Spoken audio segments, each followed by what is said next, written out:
دروازے پر خون۔ اسلام کی اعلان تبلیغ شروع ہوتے ہی ظلم و ستم کی جان سواز آندھیاں چل پڑیں۔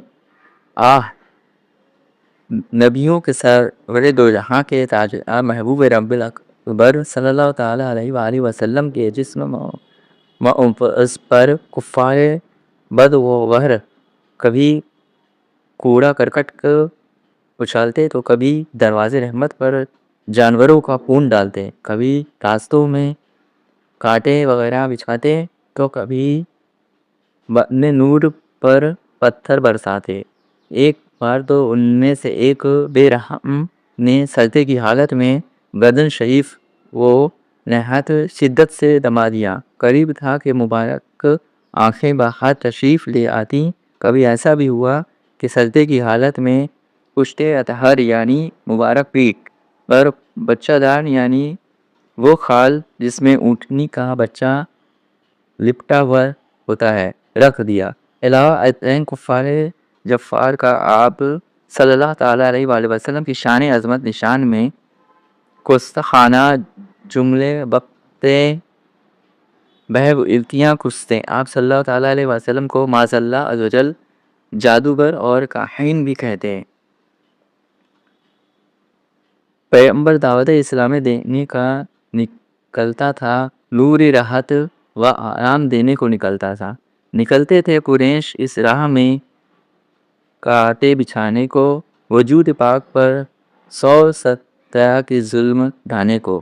خدا کی بات سن کر مضحکہ میں ڈال دیتے تھے، نبی کے جسم اطہر پر نجاست ڈال دیتے تھے۔ تحسس کرتا تھا، کوئی پتھر اٹھاتا تھا، کوئی توحید پر ہنستا تھا، کوئی منہ چڑھاتا تھا۔ قریشی مرحد اٹھ کر راہ میں آواز سے کہتے تھے، یا ناپاکی کی سرلے چار جانب سے برستے تھے۔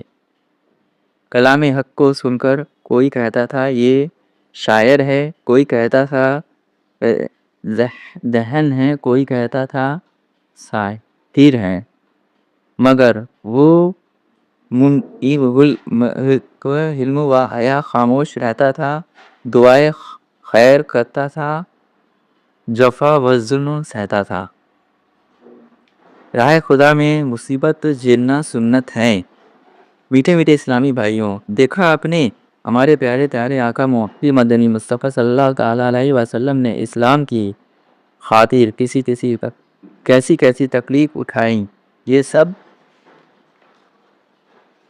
کچھ کھل کر نیکیاں کی دعوت شروع کرنے کے بعد ہوا، لہٰذا جب بھی کسی کو نیکی کی دعوت دینے اور اس کے سبب کوئی تکلیف اٹھانی پڑ جائے تو سلطان خیر الانام صلی اللہ تعالیٰ علیہ وآلہ وسلم کی راہ تبلیغ اسلام میں پیش آنے والی تکلیف و علم کو یاد کر کے اللہ عز و جل کا شکر ادا کیجیے کہ اس نے دین کی خاطر سختیاں جھیلنے والی سنت ادا کرنے کی سعادت بخشی۔ اس طرح انشاءاللہ عز و جل شیطان ناکام و نامراد ہوگا اور صبر کرنا آسان ہو جائے گا۔ یقیناً راہ خدا میں تکلیف اٹھانا بھی سنت ہے اور پر صبر کرنا بھی سنت، اور باوجود سخت ترین مشکلات کے نیکی کی دعوت کا سلسلہ جاری رکھنا بھی سنت ہے۔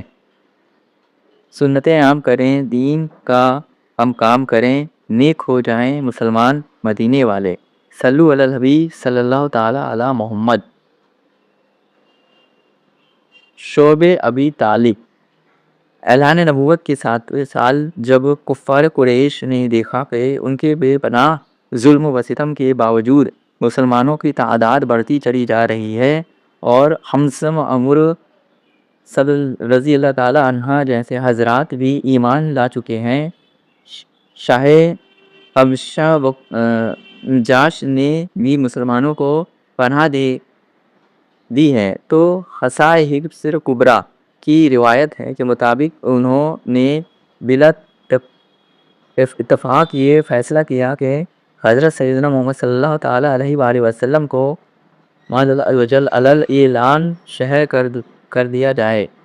جب آپ صلی اللہ تعالیٰ علیہ وآلہ وسلم کے چاچا ابو طالب کو پتہ چلا تو انہوں نے بھی بنی ہاشم و بنی مطلب کو جمع کر کے کہا کہ حضرت سیدنا محمد صلی اللہ تعالیٰ علیہ وسلم کو تحفظ کے خاطر اپنے شعب یعنی ررے کھاٹی میں لے چلو۔ چنانچہ ایسا ہی کیا گیا۔ یہ درہ مکہ مکرمہ و اعلیٰ شرفات تعظیمہ میں واقع ہے جو بنی ہاشم کا موروث تھا اور شعب ابو طالب کہلاتا تھا، یعنی دو پہاڑیوں کے درمیانی راستے یا وہاں کے خشک پتہ یعنی زمین کو شعب کہتے ہیں۔